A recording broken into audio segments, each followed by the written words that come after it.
नमस्कार दोस्तों, मैं दिवाकर गोस्वामी आप सभी का बहुत बहुत स्वागत करता हूं हमारे YBS यूट्यूब चैनल के अंदर। तो गाइस, आज के इस वीडियो के अंदर हम लोग बात करने वाले हैं NSDL पेमेंट बैंक का CSP आपको कैसे मिलेगा, क्या सही तरीका है, कैसे आप आईडी लेकर के काम कर पाएंगे, कितने पैसे लगेंगे, क्या क्या सर्विसेज मिलेंगे, टोटल डिटेल्स के साथ आपको इस वीडियो के अंदर जानकारी देने वाला हूं।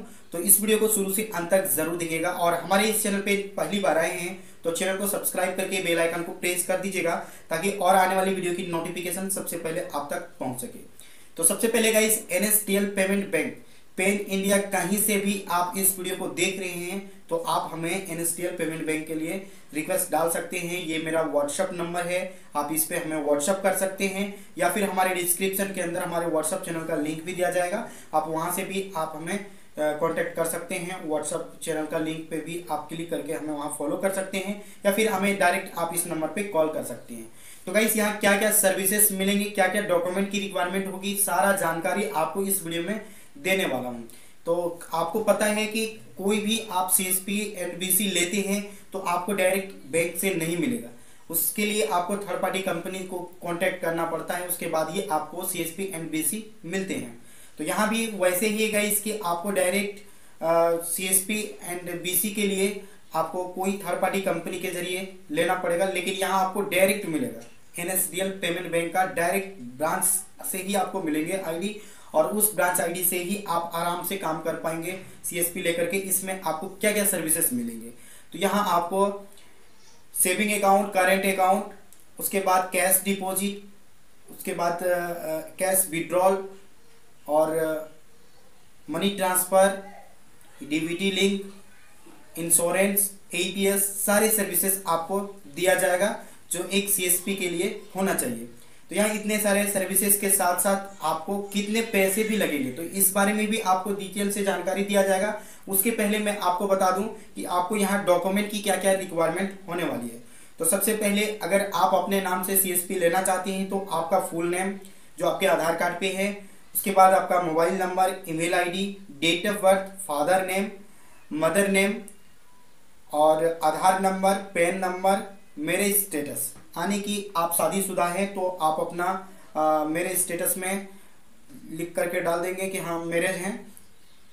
अगर आप शादीशुदा नहीं हैं तो वहाँ आपको टाइप कर देना है अनमैरिड, ठीक है। उसके बाद यहाँ आपको शॉप नेम भी डालना है, नॉमिनी नेम, यानी कि आप अपने जो आपका करेंट अकाउंट खुलेगा उसमें नॉमिनी जो डालेंगे तो उसका भी आपको नेम देना है कि नॉमिनी नेम में किसको देना चाहते हैं। अगर आप शादीशुदा हैं तो आप अपना पत्नी का भी नाम डाल सकते हैं, अदरवाइज अपना भाई बहन माँ किसी का भी डाल सकते हैं, मम्मी पापा किसी का भी डाल सकते हैं, ठीक है।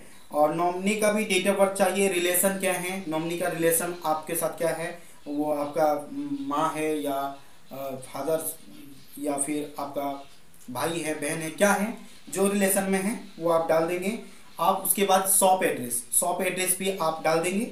इतना सारा डालने के बाद आप हमें व्हाट्सअप कर दीजिएगा। सारा कुछ फिल करने के बाद, इस फॉर्म को फिल करने के बाद हमें व्हाट्सअप कर दीजिएगा और कंपनी का जो अकाउंट नंबर हम आपको प्रोवाइड कराएंगे उस कंपनी के अकाउंट नंबर पे आपको हमें नहीं करना है, डायरेक्ट कंपनी को ही करना है। कंपनी का अकाउंट नंबर आपको दिया जाएगा, उस अकाउंट नंबर पे आपको 5,000 में ही आईडी मिलेंगे, लेकिन GST के साथ 5,900 रुपये आपको पे करना होगा और पे करने के बाद स्क्रीनशॉट डाल देंगे। उसके बाद आपका करंट अकाउंट ओपनिंग होगा, आपके करंट अकाउंट के अंदर 5,900 रुपया जमा कर दिया जाएगा।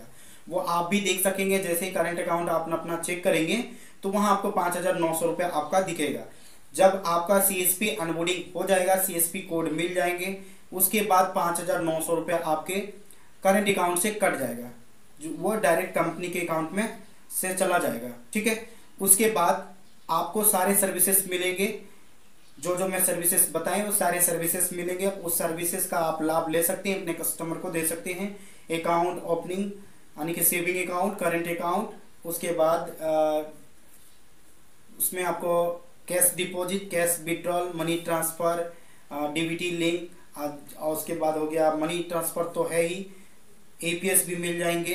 ये सारा सर्विसेज आपको दिया जाएगा और सारा सर्विसेज आप अपने कस्टमर को भी प्रोवाइड करा करके अच्छा खासा इनकम कर सकते हैं। कमीशन भी आपको डायरेक्ट बैंक से ही मिलेंगे। तो यहाँ जाहिर सी बात है कि अगर आप थर्ड पार्टी कंपनी से लेते हैं तो आपको कम से कम कमीशन दिया जाता है और यहाँ डायरेक्ट बैंक से ही आपको मिलेगा, तो कमीशन आपको यहाँ कुछ ज़्यादा मिलेंगे। तो यहाँ अगर आप लेना चाहते हैं NSDL पेमेंट बैंक का CSP लेना चाहते हैं पैन इंडिया, कहीं से भी इस वीडियो को देख रहे हैं तो आप हमारे दिए गए नंबर पे संपर्क करके ID ले सकते हैं। पैन इंडिया कहीं से भी हैं, ठीक है, भारत के कोई भी कोने से हैं तो आप ले सकते हैं और ID पासवर्ड लेकर के आप काम स्टार्ट कर सकते हैं अपने शॉप पे। NSDL पेमेंट बैंक का BC लेकर के काम कर सकते हैं, CSP लेकर के काम कर सकते हैं। तो चलिए गाइस, आज के इस वीडियो के मैं अंदर यही जानकारी देना था तो मैं दे चुका हूं। अगर आपको वीडियो अच्छा लगा तो लाइक कर दीजिए, चैनल को सब्सक्राइब नहीं किए तो सब्सक्राइब कर दीजिए, साथ साथ बेल आइकन को प्रेस कर दीजिए, जो भी मैं अपडेट लाऊं सबसे पहले आप तक पहुंचने के लिए। तो गाइस, आप सभी से रिक्वेस्ट है, अगर आप NSDL पेमेंट बैंक लेना चाहते हैं तो ले सकते हैं, अदरवाइज और जो भी बैंक लेना चाहते हैं SBI, bank of Baroda, bank of Maharashtra, जाना स्मॉल फाइनेंस बैंक, सूर्योदय small finance bank, Kotak Mahindra bank, उसके बाद AU small finance bank, IndusInd bank अगर लेना चाहते हैं तो आप ले सकते हैं। तो इतना इन्फॉर्मेशन मैं आपको दे दिया। अगर आपको कोई भी इसमें से ID चाहिए तो आप हमें कांटेक्ट कर सकते हैं। धन्यवाद।